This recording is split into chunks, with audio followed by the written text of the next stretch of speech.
Paalala ng inyong kananay, kung ang binibili nyo ay magaganda, makikinis, makikintab ang mga dahon, tandaan.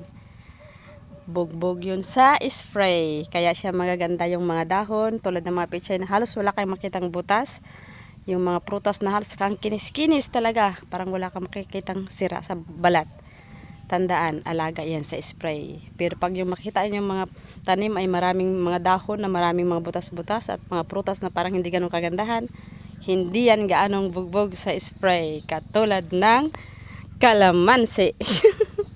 Hindi talaga siya gaanong ini-sprayan nito kasi nga ang kalamansi ay may dalang taglay na yung amoy niya hindi gusto ng mga insekto. Kaya minsan iniiwasan kasi nga parang masangsang yung amoy ng dahon niya. Ginagawa pa nga ito pang spray, di ba?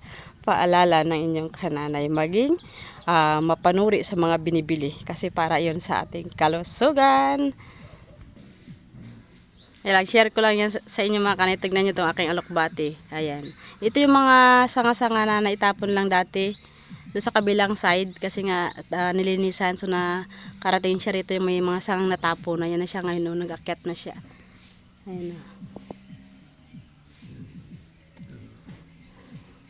Ayan na, ang gaganda. Ang katangiang taglay ng alokbate mga kananay ay hindi to mahirap itanim kahit itusok-tusok mo lang to siya. Kung may mga mataniman ka, sako man yan o mga 1.5, lagyan mo lang ng kunting lupa.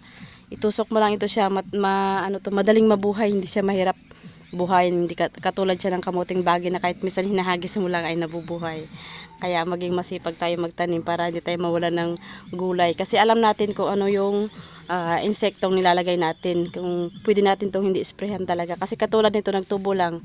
Ayan. So halos wala talaga siyang spray. Alam natin yung kinakain natin na iwas sa spray sa mga chemical na ginagamit. Ganon yung kagandahan ng may sarili kang tanim. Ayan. Katulad ng mga saging na to. At saka, syempre, yung mga papaya namin. Kaya alam namin na ito ay hindi ganong bugbog sa spray. Katulad no, nag-iisa yung bunga. Hinog na. Ang taas kasi ang hirap akyatin.